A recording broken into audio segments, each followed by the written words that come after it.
Back here at the Detroit Regional Chamber Policy Conference, Mackinac Island, brought to you by Blue Cross Blue Shield, Clark Hill, AARP, Family Resource Centers, and Health Partners. And with us here, the former Senate Majority Leader, Senior Counsel now with Clark Hill from the Rochester area, Mike Bishop. Nice to see you again. Good to be here.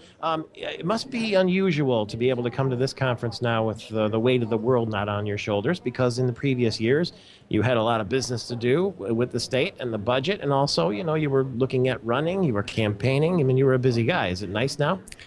It's a great new perspective on this whole experience, and this year especially because of how cohesive people seem to be and how happy people seem to be up here. In years past, and especially in the last decade, it seems that this is a very contentious environment.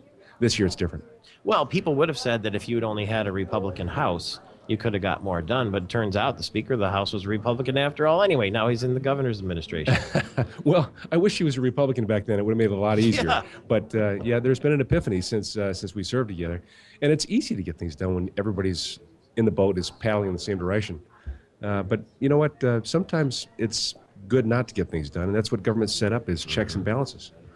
Did I really see you yesterday in Horns at that reception with Andy Dillon in a headlock? Yes, indeed you did. Andy and I have always been good friends. Andy is a good person and someone I will always be friends with. And we went through a lot together. Philosophically, we may have differing points of view, but I think we always had a civil relationship. Yeah, well, that's one of the nice things about not only this island, but when you put a little time behind something. To see the two of you there, Right. mucking around like that and having a good time, and it was really fun. It's good for me too. I mean, it's great to be able to look back at my experience and be grateful and blessed for all that I did and all the people I got to meet, the good people that I got to meet and work with. And now you can revisit them as a statesman for Clark Hill.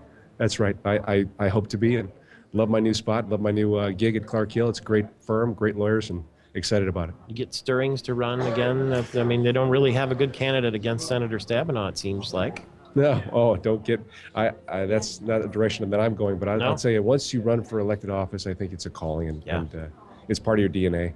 It'll be with me forever. I'll always be involved. All right. Well, you know where to call when the time comes. Yes, sir. If it comes. Great to see you as well. You too. Thank you very much for getting up. It's not early. It's not easy to get up early for these things because these tend to go late. You look at your watch and say, holy cow, it's that late? Really? Yeah. We'll be back right after the top of the hour news with Dan Lepp, the CEO of Blue Cross Blue Shield of Michigan. I see John Truscott. Wait till you hear all the John people. Wyckoff from the Wyckoff Wellness Center in East Lansing.